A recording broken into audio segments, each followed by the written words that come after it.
So today we're going to talk about autism. As you can see here from this slide, autism has increased 178%. It's incredible, right? This is by the CDC. They're saying, depending on what source that you want to quote, 1 in 59, some say 1 in 52 or 1 in 54, but nonetheless, it all ties in. It's into what we're going to be talking about today in terms of why this escalation.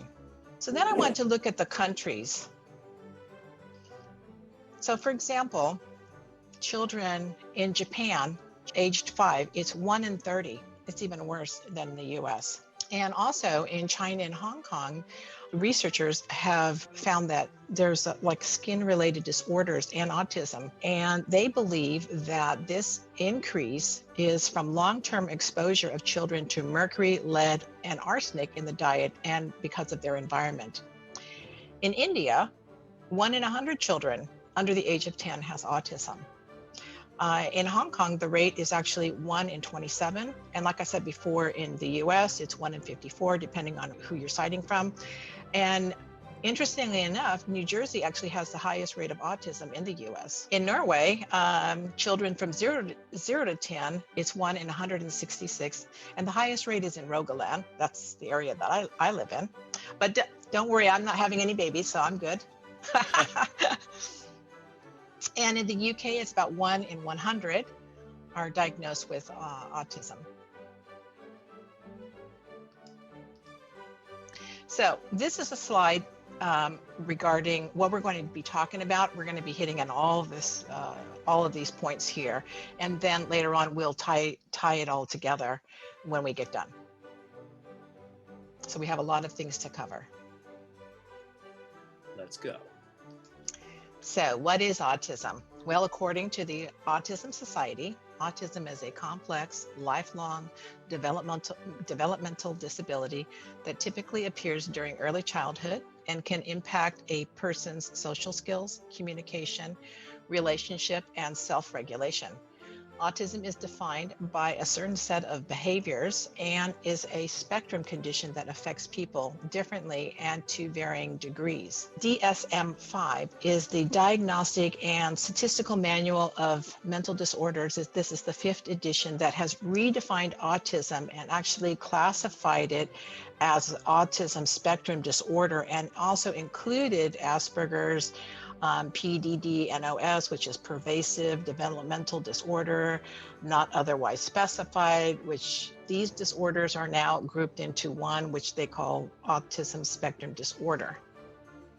So, and that also includes a myriad of other known disorders, for example, ADHD, OCD, and ADD. That's also in this group here. So let's look at causes and risk factors.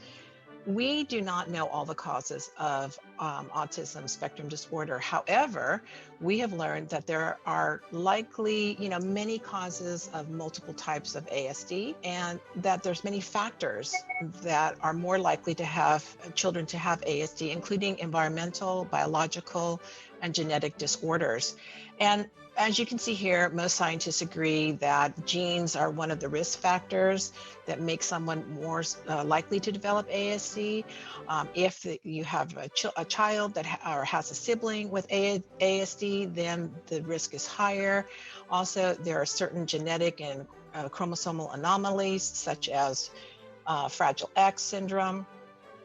But, and then of course, there's certain medications taken during pregnancy that's also linked to a higher risk. But what I really want to focus on is this critical period for developing ASD that's occurring before, during, and immediately after birth. I think that's where our focus needs to be. So that's what we're going to talk about today. So what is the role of vitamin D in autism? Wow, this is really interesting. And as you start diving into all the research, you start to, even today I found something new, and I just had to add it to the slides. And every day you find something. Look at Stefan, he's laughing because he knows. It was just like, it's so complex. It's incredible. Okay, so the role of vitamin D in autism. So there's a growing body of literature that actually suggests that Gestational and early childhood vitamin D deficiency may cause some cases of autism. And children who become autistic have lower vitamin D levels at 3 months of gestation, at birth, and at age 8 compared to those unaffected by unaffected siblings. So vitamin D regulates about 3% of the 26,000 genes in the coding human genome. As a neurosteroid active in the brain, it affects cellular proliferation, differentiation, calcium signaling, neuroprotective actions, in addition to neurotransmission and synaptic plasticity. And one of the things is that, for DNA stability, researchers actually identified that there's at least 5 vitamin D dependent genes that code for DNA repair proteins, whose only job is to fix the mutated DNA and also prevent DNA double-stranded breaks. And as far as anti-inflammatory actions, well, autism is also a disease of inflammation, and vitamin D has anti-inflammatory actions. And studies show direct and indirect anti-inflammatory effects involving both innate and adaptive immune system. So a question is, as an autoimmune disease, well, autism is among more than 160 human autoimmune diseases, with several autoantibodies in the brain identified both in fetuses and autistic children. And these autoantibodies may be caused by genetic predispositions combined with environmental triggers, such as viral illnesses or prolonged exposure to certain chemicals or toxins. And the levels of antibodies are directly associated with the severity of the autism. But most importantly, one study recently concluded that most autoimmune disorders studied so far are somehow involved with vitamin D deficiency. Did you know that, Clayton? That's a new part. I thought that was really interesting. So this is really interesting too, decreasing seizures. Well, up to 25% of children with autism, they have seizures, right?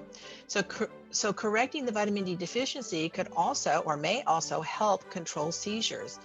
In a recent open study, 8 of 13 seizure patients were extremely deficient, vitamin D deficient, and investigators then corrected the vitamin D deficiencies in all 13 subjects by administering a one-time dose of 40,000 to 200,000 international units of vitamin D3, followed by 2,000 to 2,600 international units daily, a daily dose of vitamin D3 for 3 months, depending on the weight.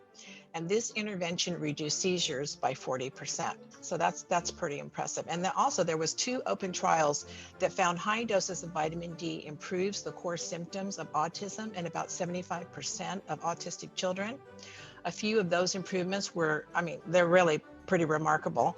And the vitamin D doses that they used in these children were 300 international units per kilogram per day, and up to a maximum of 5,000 international units per day. So in terms of prevention, a recent study showed that vitamin D supplementation during pregnancy was 5,000 international units per day.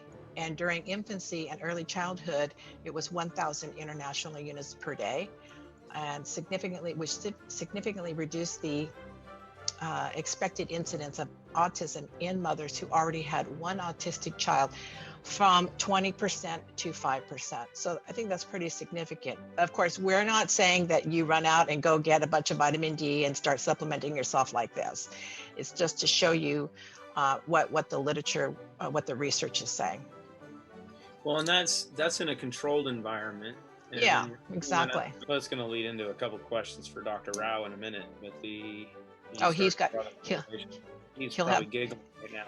He'll have plenty to say. So, the autism.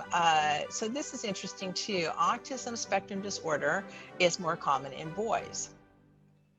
And so the biological cause of autism is unknown, but as we've shown that many risk factors, low vitamin D in mothers, causes an increase in testosterone in the brain of male fetuses, as well as maternal blood and amniotic fluid. In addition to its role in calcium absorption, vitamin D is crucial to many developmental processes. Our research also showed that in vitamin D deficient male fetuses, an enzyme which breaks down testosterone was silenced and could be contributing to the presence of high testosterone levels. So what I thought was interesting about this was showing that how this low vitamin D in mothers was causing this increase in testosterone and actually silencing the breakdown of the testosterone. I thought that was pretty interesting. So here we're just trying to show connections. Okay, so again, we had the slide last week. This is about vitamin D deficiency during pregnancy, and of course, increased autism cases when conceived in the winter months due to lower vitamin D levels. And then there's more, because like, I didn't even know this, but because Dr. Rau is also an expert in vitamin A, I thought, I'm going to look up vitamin A and autism and see, if there's a correlation here. And look, there is. Stefan, did you want to say anything about vitamin A and autism? For me, vitamin A is one of the forgotten vitamins when you're looking at the immune system, and it's worked together with the vitamin D. And you need vitamin A in autism too, because it's depends on the inflammation also. Yeah. Mm-hmm. And everything happens in the gut. Yes, like this study here that I highlighted here, the effect of vitamin A supplementation on gut microbiota in children here. That's the point there. That was the pilot study. Okay, so this one was interesting too. Yeah. Too much vitamin B12. So here, in this one here, a few years ago, an American study showed that pregnant women with high levels of B12 were more likely to have children with autism. And researchers in Norway were intrigued by this finding and conducted a study where they examined the blood of Norwegian patients with autism spectrum disorder. And the study showed that significantly more people with this diagnosis have a high level of B12 compared to healthy ones. In fact, they noticed that high levels of B12 without supplementation. And other research has shown that women with too little B12 during pregnancy can damage a child's brain development. So the medical theory has held that B12 levels cannot become excessive because the body regulates itself by excreting any excess of vitamins through pee and stools, right? Urine and stool. So I thought this was a really interesting study as well, but there's just not enough data on this. So here's another vitamin as well. But this is the relationship to the homocysteine, right? Oh, I knew you were going to say that. Folic acid. Because, yes, exactly. There's a problem with one enzyme you have in the body, for example, the MTHFR. Well, and you just hit on what I was going to ask you about. Homocysteine and autism is related. Well, impaired methylation, whether it's due to the MTHFR gene or damage to the MTHFR gene in the womb from certain deleterious metals. Okay. So, Dr. Rau, take it away. It's your slide. It's your slide. It's been beautified. Oh, it's my slide. It's your slide. It's been beautified. First time I see it. Okay. Do you know who has autism? Which people have autism? Which prominent people have autism? There are a couple of people who has Asperger's syndrome, like Bill Gates too, and Woody Allen and Einstein.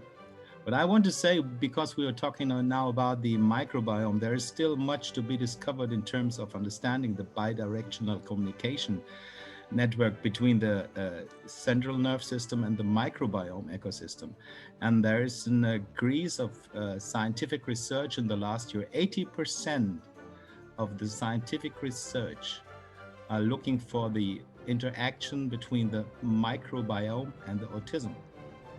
And the highlights are that the children with ASD frequently have gastrointestinal symptoms like problems with their gut and constipation. The second is the intestinal microbiome may be different in ASD patients compared to controls. Yeah, this is the second. And the third is in ASD, the connection maybe exists between the gut microbiome, the symptoms in your gut, and the behavior these people have. Depends on the behavior. And the fourth is that the gut-brain axis may affect brain development and the behaviors. And what we can see here in this slide is, this slide illustrated the possible mechanism involved in the microbiome brain interactions in the context of the ASD. You can see on the right side, the maternal contribution is significant in determining the early intestinal colonization. What we can see here is the vaginal dysbiosis, and this is one of the most important things. Can I just stop you for a minute, because I think Yeah, it's really okay. it's really important to understand this slide here, because like when we talk about the vaginal microbiome, I mean, women today are just lining up and getting C-sections, like scheduled C-sections to have their babies, and they need to go through, the babies need to be delivered to be able to get them, you know, what they need for them to create their own microbiome. Okay, Yeah, this is continue. important. That's all I wanted to say. This is important. The vaginal dysbiosis is one of the vaginal microbiome is important in developing the ASD. Yeah. It also has reported then that infants born extremely preterm have tenfold higher risk of developing ASD compared to infants born at term. Yeah. On the other hand, those two. Please. How do you perceive the correlation between preterm birth and, you can say, on-time birth and the risk for autism and such? Is it due to a lack of nutrients and such, and then the disconnect with proper delivery in the microbiome? It depends on the microbiome of the mother, and also on the stress of the mother in this time. What they found is that that's not only perinatal, that's not only postnatal, that's also perinatal, and before in the preterm. Yeah. I have a little slide on that later. The second is the oral microbiome. We also have here on the right and the left side, there is an interconnection, and the oropharynx serves as an important bridge of the GI tract, and is thought to play a significant role in the pathology of the ASD. It's also very interesting. The second microbiome here. And we have also the epigenetic programming in the brain, like the small chain fatty acids and the BDNF, which you can see above the environment, and the epigenetic programming of the brain is also involved in the pathology of the ASD. What we can see here, there's increased permeability of the intestinal tract here. And what we can see above is the gut, and there is some bugs. First of all, it's the Akkermansia mucinophilia. It's a very interesting bug because there is a correlation. Right here. Yeah, this one. This one. This is a really new bug found about 15 years ago from a Belgian scientist called Ackerman. And this is responsible, this bug, for the integrity of the intestinal epithelial cells you have here, which you can see. The first of all, you have an alteration in the bug microbiome. This is the first step. The second step, when you have a disbalance in this microbiome, this degrades the mucin and reduces the Mucus. The mucus, yeah. Responsible is here the Akkermansia. It's one of the most important bugs in the gut for other diseases too. And then in the third step, we have a leak. And I told you before, if you have a leaky gut, you also have a leaky brain when you're looking above. And there are a couple of proteins involved here in this tight junction called claudins. You can see it here in the bloodstream, the claudins. These are the same proteins which we have in the blood-brain barrier too. And then we have, when we have a problem with our intestinal epithelial cells, we have a problem with pro-inflammation, and this you can see at step 4 here. The pro-inflammatory cytokines produce the interleukin 6A. There is also another one, is the TFN. They're produced and they're in the bloodstream in your body, and you have an inflammation. Yeah, there are also the small chains fatty acids important here, and this will also be via the nervus vagus. You can see it here above in the yellow line, interacts with your brain. This is one of the nervous ways you have here. And in the 5th steps, we have a neuroinflammatory state, which decreases the microglia cells. And then in the 6 steps, we have these small change fatty acid alters the neurotransmitter synthesizers, like dopamine or serotonin. Yeah. And then this will lead to an autistic-related trait. Yeah, this is the chain between the gut, the immune system, and the brain, what we can see here. And this is one of the most important things, because a lot of scientists think that autism is a microbiome disorder, or a microbiome brain gut disorder. I show the next slide. Okay. Dori. Yes. This is another scientific paper from last year about COVID.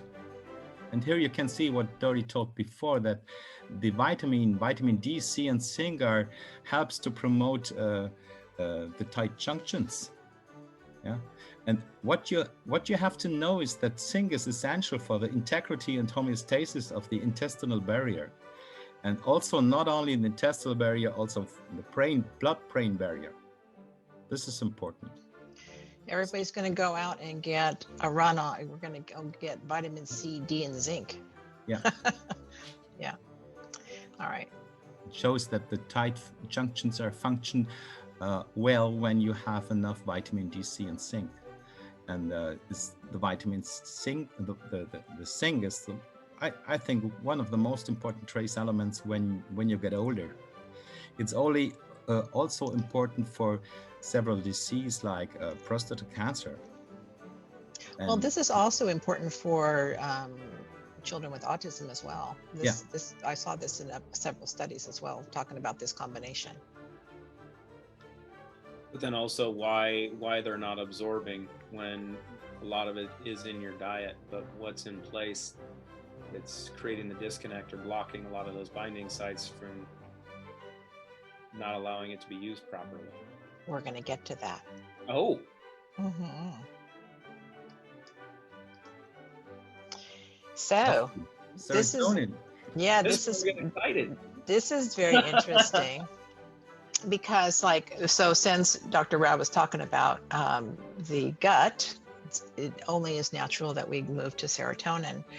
So serotonin is essential in brain development. And what's interesting, according to research, is that serotonin and vitamin D actually go hand in hand.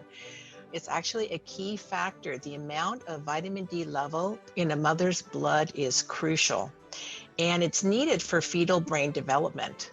And vitamin D activates the gene that makes serotonin in the brain, And this is why in autism, the mechanism of action for serotonin uptake is impaired. So interestingly enough, researchers, Dr. Patrick and Dr. Ames, they actually demonstrated that vitamin D hormone is needed to activate the gene that creates an enzyme, the enzyme tryptophan hydroxylase 2, which then converts to essential amino acid tryptophan to serotonin in the brain. And this finding suggests that adequate levels of vitamin D may be required to produce serotonin in the brain. And additionally, they also found evidence that the gene that makes the enzyme tryptophan hydrolase 1 is inhibited by vitamin D hormone, which halts the serotonin production in the gut and other tissues. When found in excess, it promotes inflammation. So the key point here is that prenatal vitamin D levels are crucial.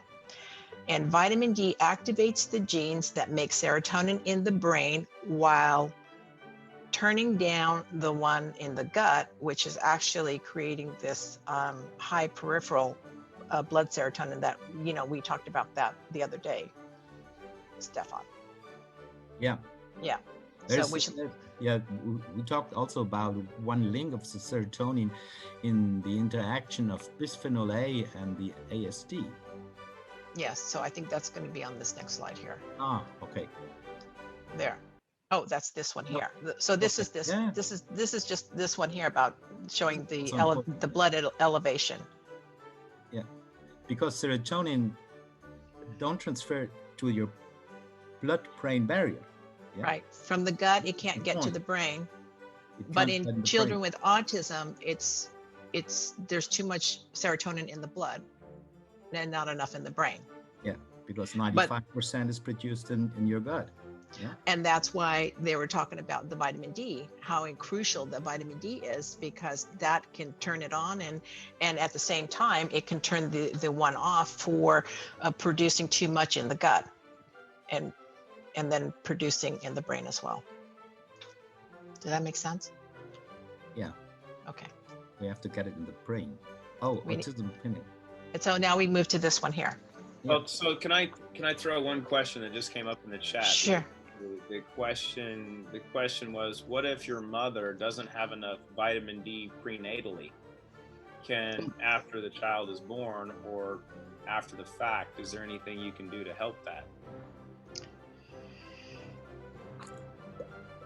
I've read some studies that talk about that they actually have given extra vitamin D to help with the symptoms, but it's not something that's going to take it away. So there we go, the short answer. And now, Stefan, did you want to say something about that? About the vitamin D in pregnancy? You can't. It's a preventive treatment to use vitamin D in ASD. You can. This is not the solution. Yeah. Perhaps these symptoms will be better, but you can't salute. There is no solution of the autism. Yeah. Right. That's what I'm saying. Because it's really complex. What happens here with the autism? Yeah. It would be very easy to use vitamin D and you get rid of your ASD. Yeah. No. This is not. But what it can do, possibly, it may help with the symptoms. It can help, yeah. Yeah, it can help with the symptoms. And that's what I talked about earlier, was how they gave it to children, young children, those massive doses of vitamin D, and actually help like with seizures and things like that. So it can help with some of the symptoms of ASD, but it's not going to, you have ASD, it's not going to take it away, right? So let's talk about autism in the pineal gland, pineal dysfunction, and melatonin. So melatonin is a natural hormone that is produced by the pineal gland in the brain. Darkness promotes the pineal gland to start producing melatonin, while light causes the production to stop. And as a result, melatonin helps regulate the circadian rhythm. However, in children with autism, nearly 80% of autistic preschoolers have disturbed sleep, which has to do with pineal dysfunction and melatonin. Oh, this is This is your slide. This is the main. This is the. There's everything written on this slide. You know that serotonin, melatonin, and you have the pineal gland. Yeah.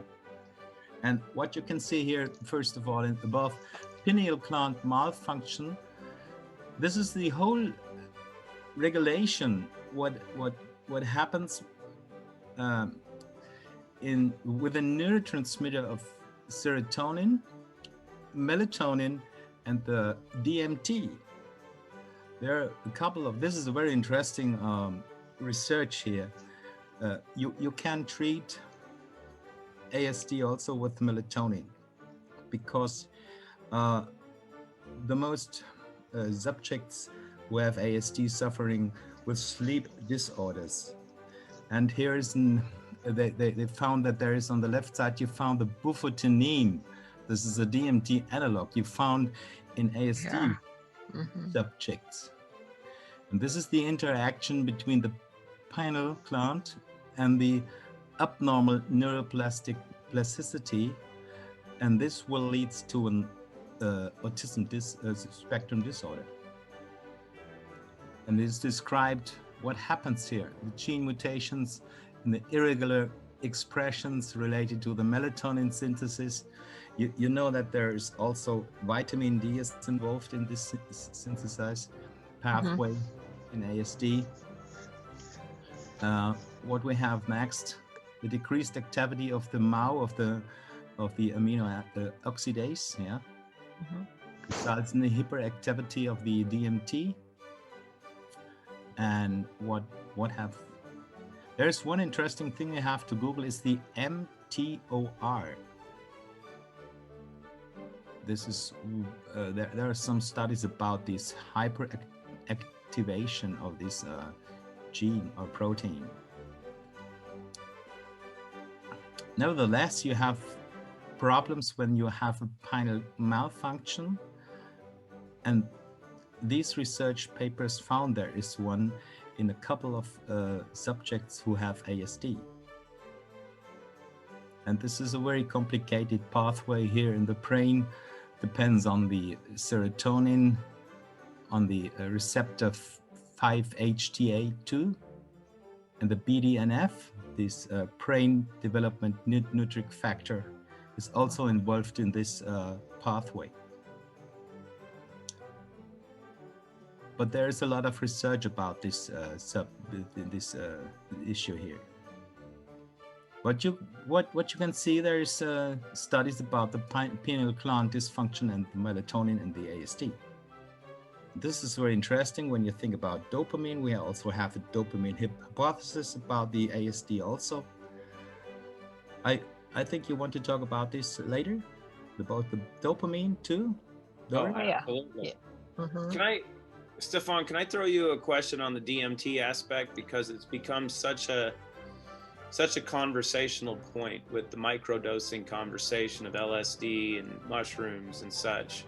So what you're showing in this is because of improper pineal gland function and the conversion of tryptophan, that in autism spectrum, there's a little extra DMT that's being produced that's causing the hallucinations, or you can say improper brain function, that leads to the spectrum, because you could theoretically state that because pineal gland function is not working right, these kids are tripping constantly. Yes, this is a point. You can see the behavior of these kids, or of these people suffering ASD. Yeah. So here's another question, and I'll throw this at you here once we get into more of it.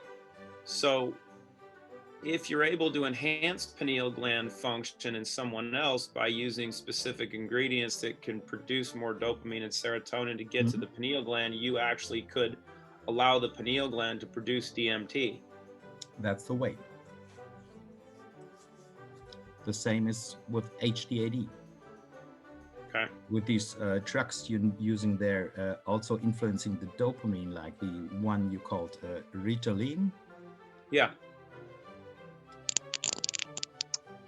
It's also influencing the dopamine. It's a dopamine reuptake. Reuptake inhibitor. Yeah. Yep. You want to increase the dopamine, and here, just like cocaine. It's like cocaine.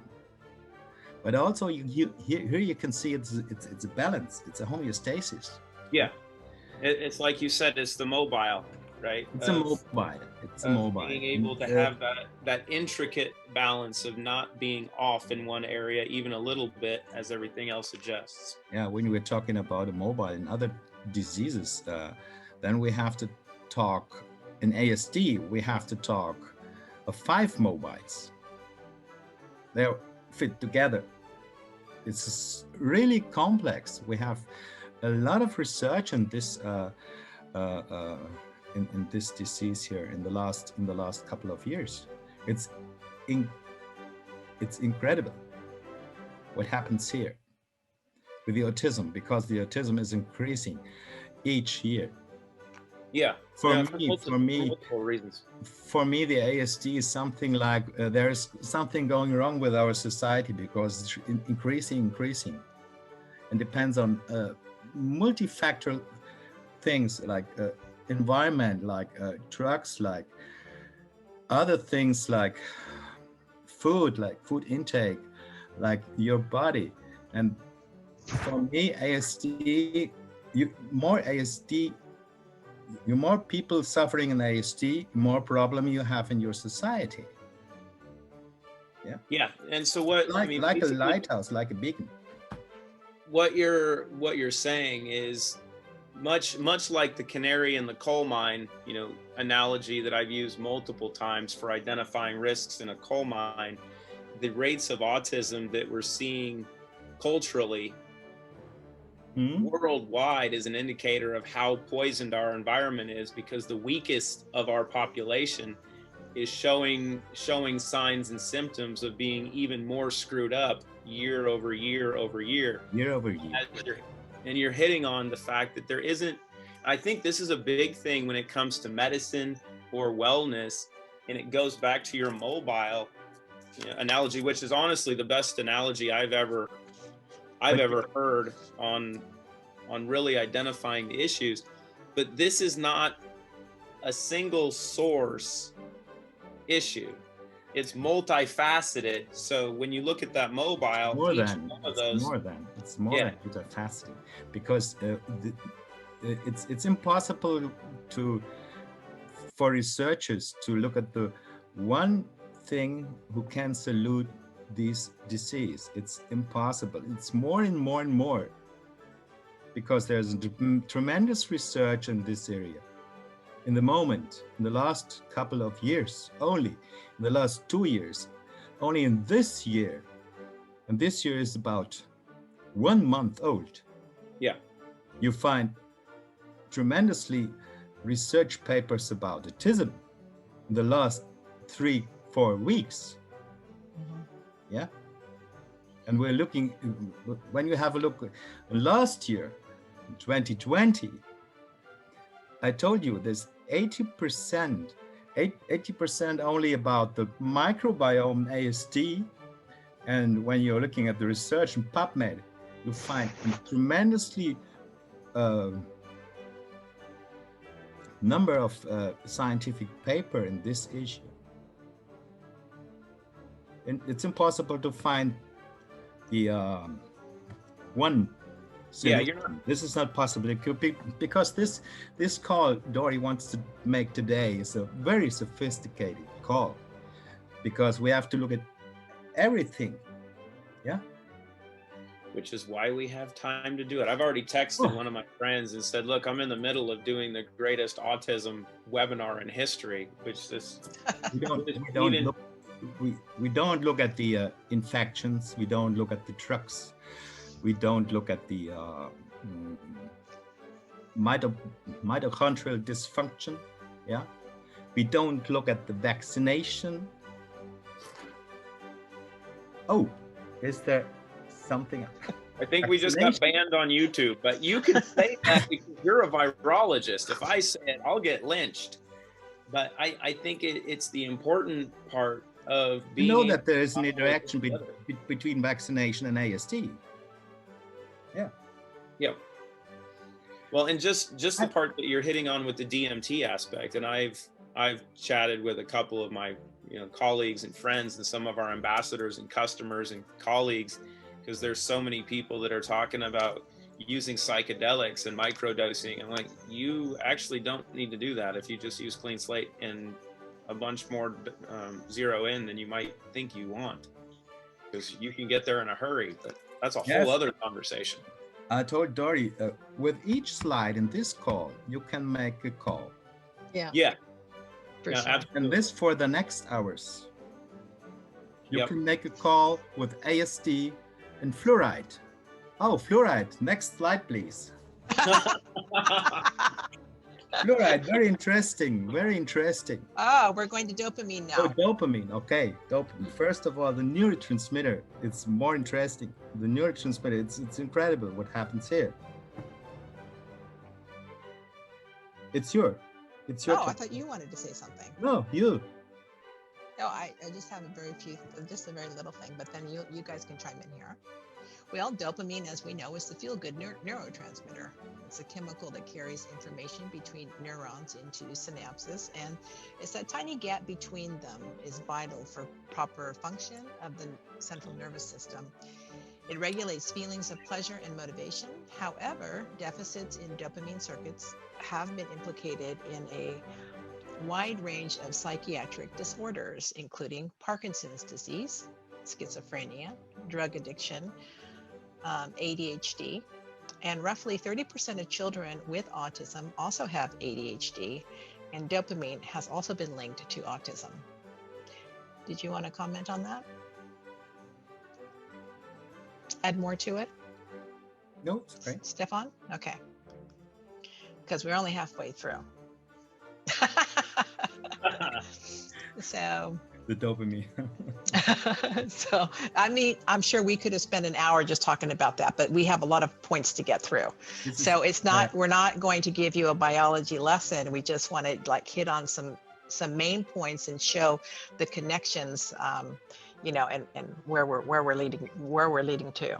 So, so I like to say this: your DNA may load the gun, but your epigenetics is what pulls the trigger. So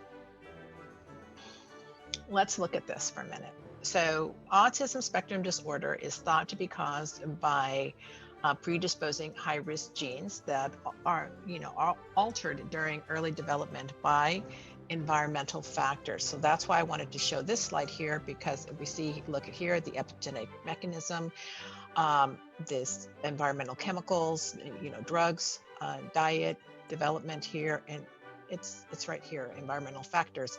And these are linked to infection, air pollution, pesticides, folic acid, and also a increasing risk of ASD.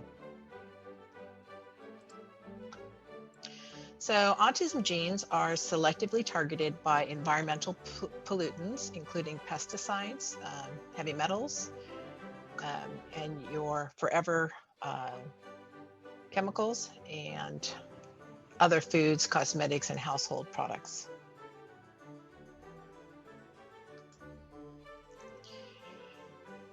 So with older parents and grandparents, transgenerational, well, older parents and grandparents increase the risk in children by 50%. It's very high. A new analysis suggests that children born to parents 40 and older are 50% more likely to be diagnosed with autism spectrum disorder than those mothers and fathers who are between 25 and 29. This also applies to grandparents, making this transgenerational.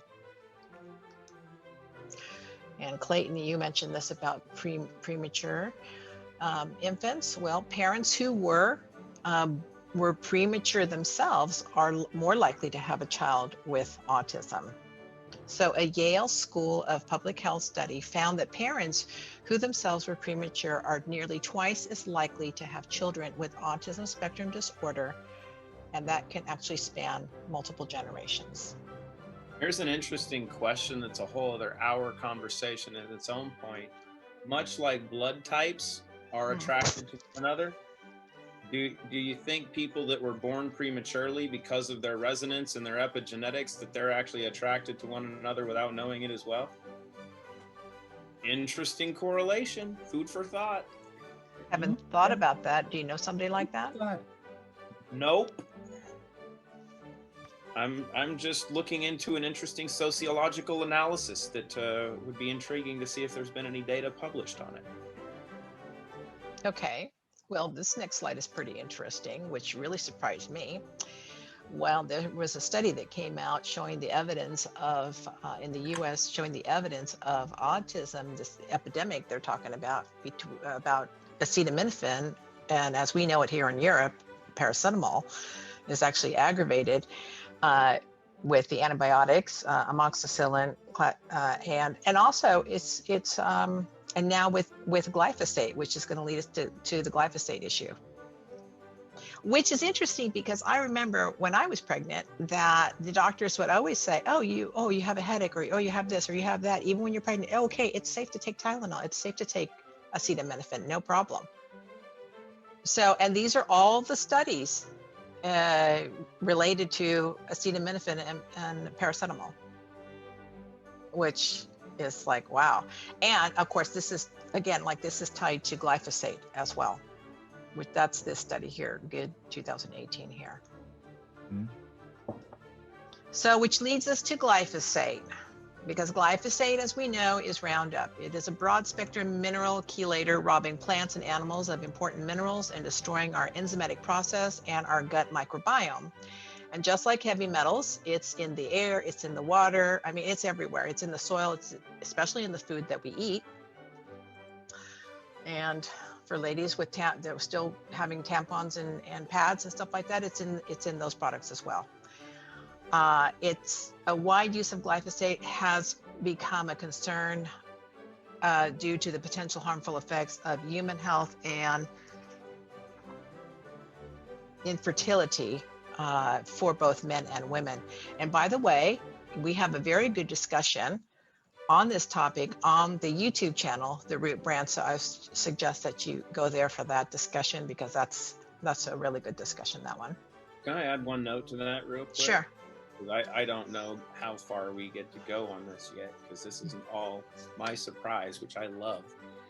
The important part to understand with glyphosate, because most people understand that Roundup is a weed killer, right? But it's so crucial to understand the actual biological mechanisms that glyphosate works in the environment when it's sprayed on plants. It doesn't kill weeds. And I learned this from Dr.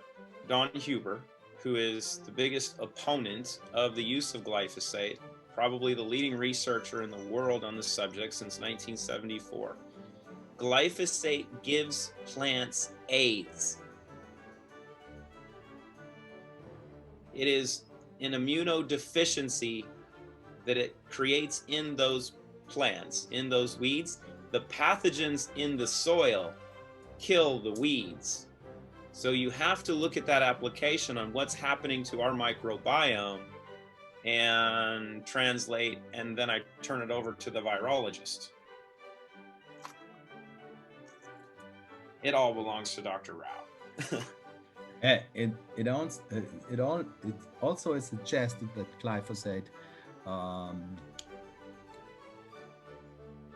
could increase the dysbiosis in your gut. Yeah. Through the same mechanism, it destroys responsible for the disbalance of your microbiome. Yeah, it just creates chaos and kills off all the good stuff and allows the proliferation of bad stuff if you're not doing anything to rebalance it. And this is a global problem. This is just not something that's happening in the US. It's all over the world. The glyphosate is everywhere. Okay. I was actually going to put a slide in here for you, Stefan, for the Shikimata pathway, but I thought that's just way too much. But you guys, if you want to go and learn about that, you can go to our call on glyphosate, because we talk about the Shikimata pathway there. Okay. Okay. Now, this is super interesting. Okay. So Yeah. Glyphosate inhibits the cytochrome P450 enzymes, which is an important enzyme for metabolism and the acids in the gut bacteria. So glyphosate increases the chemical residues and of course the environmental toxins, but it's well established that autism is associated with gut dysbiosis and excess anaerobic bacteria in the feces of autistic children. So I thought this was interesting here because glyphosate is inhibiting the P450 enzyme. Before I move on to the next slide, did you want to say something about this, Stefan? The main point is here that this system in your liver is responsible for metabolizing drugs and other things. Yeah. Uh-huh. And here you also find again the gut dysbiosis. Yeah. Yeah. Okay. The interaction between this system and the gut too. Okay. So the reason I brought this up was because we talked about this last week. This is vitamin D, and look at this. Glyphosate suppresses the cytochrome P450 enzyme, and we need this enzyme down here because this is CYP2R1 here. This is the first hydroxylation that occurs in the liver, right? It can't even do it right because of the suppression with the glyphosate and the vitamin D. Right? I mean, like, see the connection there? It's really interesting. And then you need this connection, you need this first hydroxylation so that you can actually make the active form in the kidneys. The second hydroxylation needs to happen here. But it can't do that, right? Because why? Because you've got this glyphosate suppression going on with this cytochrome P450 enzymes. Isn't that interesting?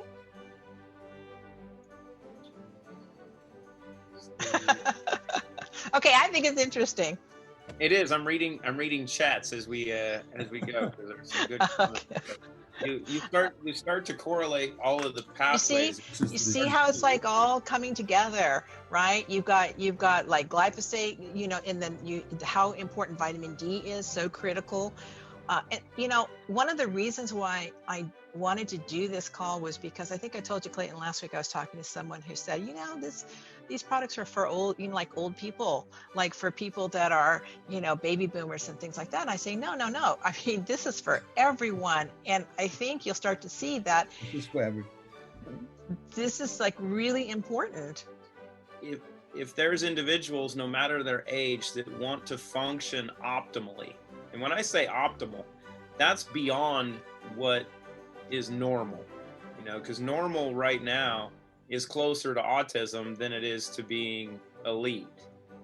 And if you want to function, it's like we talk about in other aspects of the world now, that we're becoming more spiritually advanced, and that there's this great awakening. Well, here's a secret. If you want to wake up, the first thing you have to do is decalcify your pineal gland and get all your processes working properly.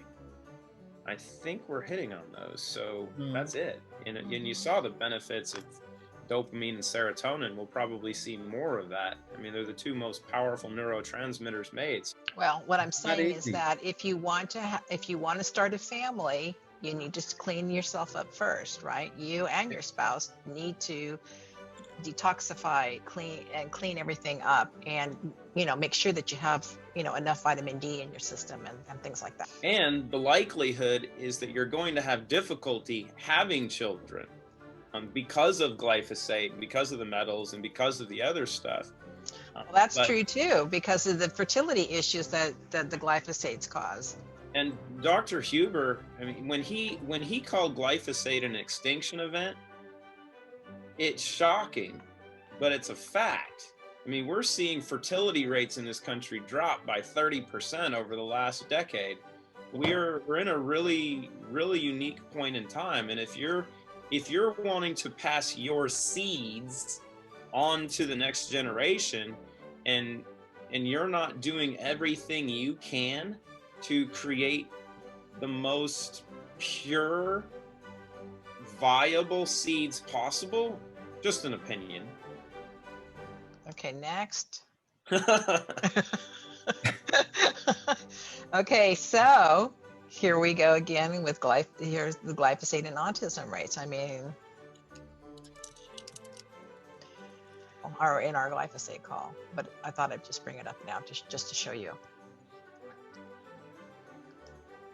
And here are studies. And here, interesting, is glyphosate and ADHD as well. That's a correlation. Well, look at this. I put them side by side, so you can actually see. Look at how it's going up, right?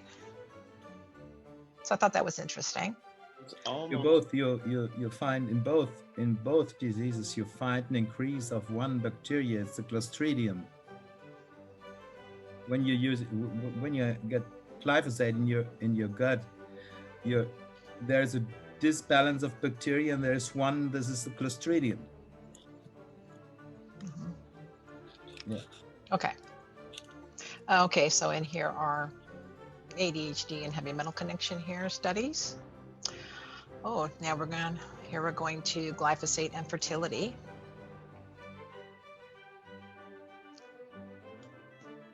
And here's studies on that.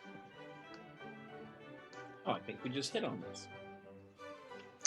And yes, and look at this here: infertility treatments, IVF treatments during, for pregnancy, and the risk of autism. So keep going, because I'm going to hit on this, because this leads to one of our first conversations when we started doing this over a year ago. But go. Okay. Well, actually, progesterone exposure during the critical period of fetal life is an elevated risk for autism spectrum disorder, and is actually reflecting the epigenetic modification. In addition, pregnancy achieved via IVF is associated with a greater risk for gestational diabetes. So, a meta-analysis actually found that women giving birth to single babies who become pregnant via IVF techniques or other similar methods had a 53% increased relative risk of developing diabetes, gestational diabetes. So let's look at the correlating factors of this real quick. So if a woman is so toxic and polluted, she's incapable of getting pregnant on her own, and she chooses to use IVF, where they plant an egg in her, and then her body starts doing something that, because it was so toxic, it wasn't natural in the first place, but when it's forced, it creates a chain reaction of chaos that leads to additional symptomology. And because of the amount of metals and toxins that are in her system that are inhibiting her from getting pregnant in the first place, when that egg is implanted, it's going to be further poisoned, because we know the data on 30% of mercury and other metals being passed from the woman into the womb, during the gestational period. That, I mean, you're willingly throwing a new life into an absolute cesspool, and then thinking that everything's going to be good because you were able to get pregnant artificially. It's a really difficult process, and it's one that you have to look at and say, great, you know what? Maybe this is a sign that I need to do some additional things before I get pregnant, instead of going the artificial route. Well, gestational diabetes, women who develop gestational diabetes in the first 26 weeks or the first 5 months of pregnancy are 42% more likely to have an autistic child. Mm-hmm. And experts believe that the spike in the mother's blood sugar levels may disrupt fetal brain development. In addition to that, there is also a link between gestational diabetes and vitamin D deficiency, as much as 40% among pregnant women. So maternal vitamin D deficiency increases the risk of preeclampsia, bacterial vaginosis, gestational diabetes, spontaneous abortions, preterm labor, and can also harm the unborn fetus. So this is just a slide just to show you the complexity of that. It just goes back to the key point that we're trying to simplify some concepts that, as Dr. Rao was touching on, science is trying to catch up to right now. This is, the primary area of study, but I think this is the fun part for everybody that's here. If you're watching this with our philosophies in the root community, and as I've mentioned numerous times before, the amount of intellectual capital that we have, and this is the fun part, because we've got phenomenal PhDs, not just doctors, but research scientists and very well respected, biotech, virology, stem cells, super geniuses that are all coming together, to provide benefits for the greater good. But it's only through, the collaboration of all these beautiful minds that we get stuff like this. And this is why we're here. Thank you. So now we go to high blood pressure, tied to developmental problems in children. This was interesting because a total of 983,805 single live births at term were recorded in Norway from 1991 to 2009, demonstrating that preeclampsia has been linked to CP, cerebral palsy, autism spectrum disorder, and attention deficit. Dori, I ask you one question when we look at that data. Your compendium says what about high blood pressure? Metal. Oh, that's a major thing. So with that, you're talking about the study from the British Medical Journal, the 350,000. We have so much data on that, showing heavy metals and hypertension. It's huge. So this is something that I thought was interesting because it all goes hand in hand with the problem that, when we start connecting everything together, which we'll see here. Preeclampsia and heavy metals. Here's a ton of studies showing the correlation between that, okay? And Dr. Rao's favorite. Oh, my favorite. Go ahead, take it away. Me? Why me? Because you're the one who brought this up. When I'm working at school, I'm wondering, because sometimes there came dental assistants in the school to teach the children how to use toothpaste with fluoride. I don't understand this stuff, this stupid stuff. And when you're looking, you have fluorification in water in a lot of areas in the world around, in cities. And how to solve this problem when you go to the supermarket to buy some salt, there's fluoride in there. I don't understand this stuff. This is a neurotoxin. This is not a trace element. You don't need fluoride for your body, never in your metabolism. Okay, what we can see here, prevalence. Please, Dori. Next, this is Asia. The ASD prevalence in countries with endemic fluorosis. And the next is Europe. And there you can see the prevalence of 10,000. And it's increasing. Yeah. The last. Well, if you go back one slide, there's a number that Bill Gates would be so happy with. I just noticed in Bangladesh in 2016, there was 1 in 666. He'd be so happy with that number. Okay, you can go forward. Yeah. So bad. He also has ASD. Yep. Who? Bill Gates. Oh, okay. And ADHD. Two. Okay. So. Ah, yeah. Mm-hmm. This is the Suleiman study that you were talking about. Aluminum, cadmium, mercury, and autism spectrum disorder. These are the most common heavy metals. Suleiman study, yeah, I remember. Mm-hmm.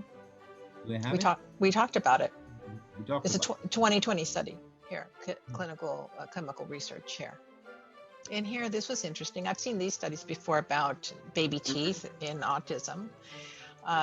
Baby teeth linked with autism and heavy metals here. Researchers observed higher levels of lead in children with autism throughout development, with the greatest disparity observed during the period following birth. And they also observed lower uptake of manganese in children with autism, both before and after. And the pattern was more complex for zinc. So I think you mentioned earlier about zinc too. So children with autism had lower zinc levels earlier in the womb, but these levels then increased after birth compared to children without autism. Mm-hmm. Do you have any comments about that, Stefan? No, it shows me that zinc is one of the most important trace elements in the homeostasis of the immune system and in the gut and everything. Okay. And then these are just studies showing autism and heavy metals. There we go. More and more and more. And more. And now we come to connecting the dots, because I always at the end like to connect the dots, but there were so many dots here. We had to make this slide up. 69 slides now. 70. I think there's like 70 slides, but to show you the complexity of this, and we haven't even touched on all of it, and we're just kind of scratching the surface. But the main point that I wanted to show you was that you have epigenetics, you have chemicals, you have environmental toxins, you have heavy metals, and all of these things here are playing a part in all these other things that are going on that are helping to create this. And that really hits on what we were talking about. We don't talk about calcium, the low bone mineral density. Well, and lead displacing those, and it coming out in bone and teeth, especially with baby teeth, that you can see the lead toxicity there because it decreases calcium absorption because it's replacing calcium. But then we can go from autism to ladies in their 50s when they become menopausal, and they say they have osteoporosis, and it's actually just the lead leaching back out of the bone. So we can go full swing and go from one end to the other. Well, didn't we not talk about that last week a little bit? We did. Mm-hmm. Okay. Mm-hmm. So Clayton, this is where you take over. Well, the floor is yours. I'm gonna do my terrible product placement message. So you have your clean slate, you have your zero in, and I think we could do a whole other hour conversation on just the ingredients of zero in and how it pertains to this entire conversation because of the vitamin D, and I think it's an undersold and under-discussed ingredient in zero in because it's there as a catalyst in the reaction.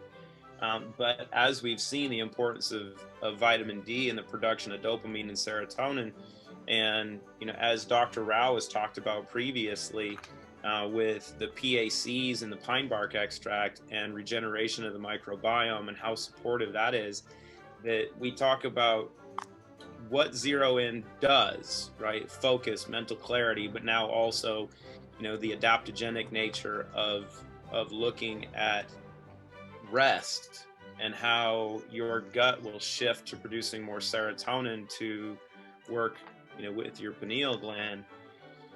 And so you can produce more melatonin at night. But I think it's so crucial that if you're here that you understand a couple components, like I was hitting on, the intellectual capital that we have. And I was talking with our collaborator, that is our manufacturer with Zero In, who collaborated with Christina and a little bit with myself, because I got to be in the middle of the party when we were doing this. But this specific formulation of Zero In is done, and people looked at it initially and they said, well, there's only 7 ingredients. How is this going to be beneficial? But what's so important to understand is that those 7 ingredients are sourced with the highest quality components, and they're designed to work so synergistically, just like that mobile that Dr. Rau hits on, that it's working on multiple facets to produce a desired outcome. And then when you take that effect that you have in this amazing capsule, and then you bring in, especially with the new solution, and people are freaking out going, hey, it tastes different because we added the trace minerals. But what Clean Slate is and what Clean Slate does, but the importance of being able to passively, and especially when working with kids, right? If you have a child that's in the spectrum, and that you can give them, and honestly, a lot of our community is doing this. You do 1 single drop and allow that process to start taking place, because it's a scientific absolute that that little drop is a bunch of little magnets for toxins. It'll grab onto them and help them be flushed out. But it's something that is safe, it's passive, it's completely systemic. And we're hitting on, especially this subject, from both perspectives that are so crucial. You have to get the bad stuff out. You got to remove the mercury. You got to remove the glyphosate, the lead, aluminum, cesium, strontium, cadmium, arsenic, lead. You can go down the list. You've got to get all this stuff out. But at the same time, your second brain, the other key component, as we've been hitting on, your gut, your microbiome. And I'll give Dr. Rau a bunch of cred as well, because of what he's taught me on the microbiome, or your biome as well as the microbiome. You have to be supportive to both, right? So we're going to clean up the mess, but then you're also going to feed this strategic formula to your gut, which we've hit on is extremely important. It's where 90 to 95% of those neurotransmitters are produced. It allows both of them to start working together simultaneously, properly, but differently, to get, my favorite word, outcomes that, and I've been doing this for 16 years, I've never seen this stuff before. I've never seen the results and the outcomes that we're seeing now. And it makes me giddy.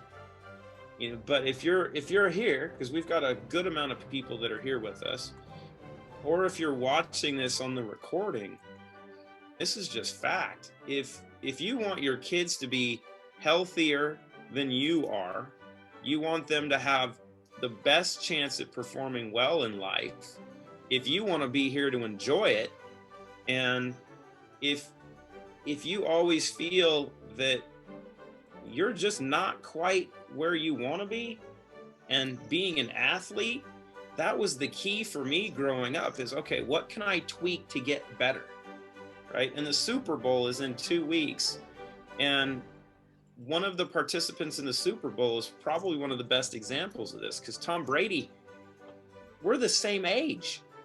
He's still playing football because he's constantly tweaking, trying to improve.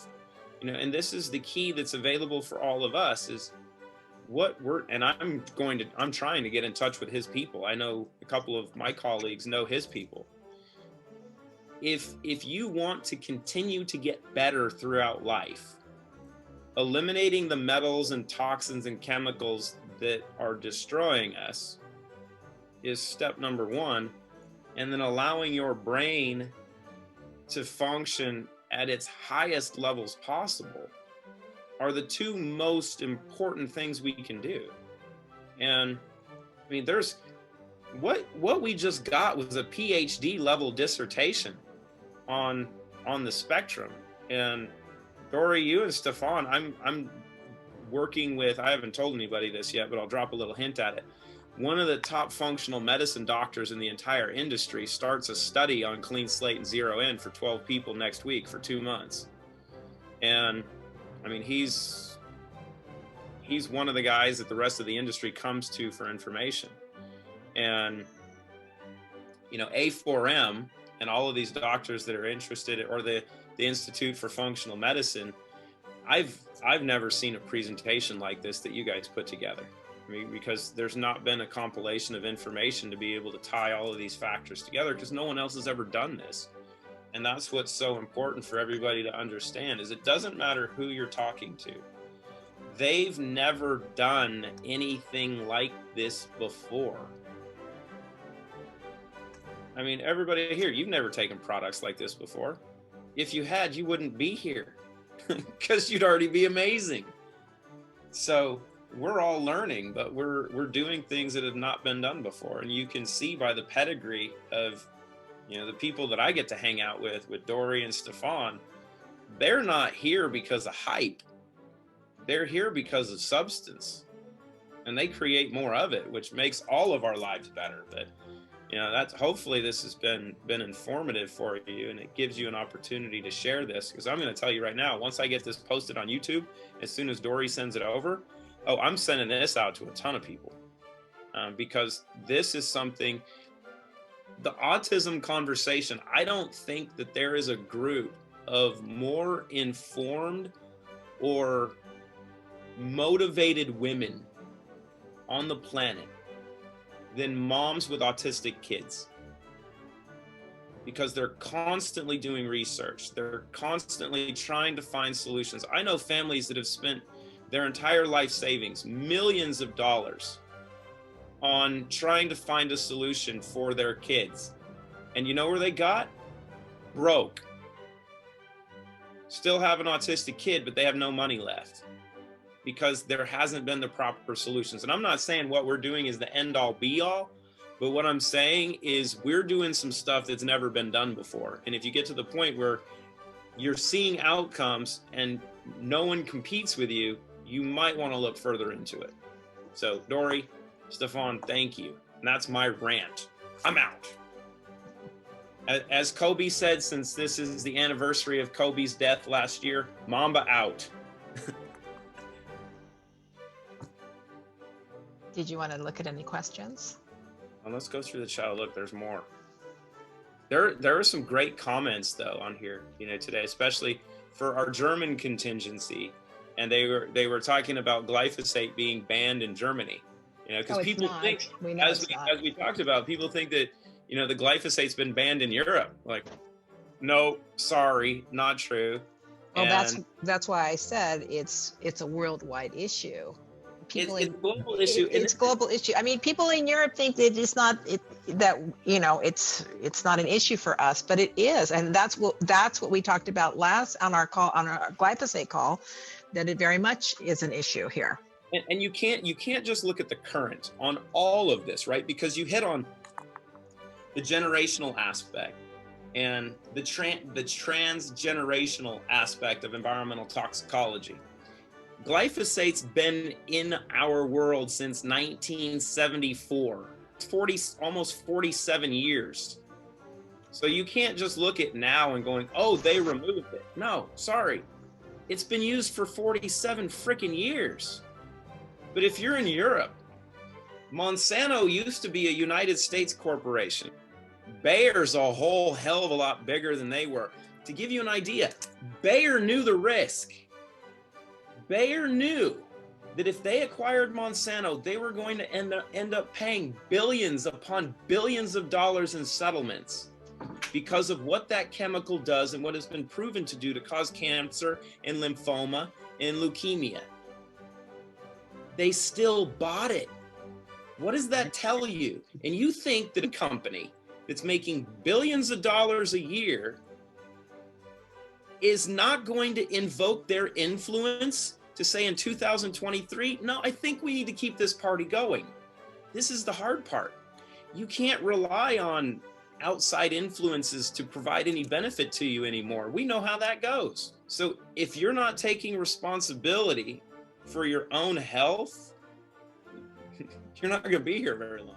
Well, and that's where our little friend comes in. That's one of the reasons. It's funny that, you know, municipal water systems use clinoptilolite as a primary filter, you know, in the large filtration tanks. After they do that, they add the fluoride back in. It's like, come on, you can't win. It's like the party's gone bad.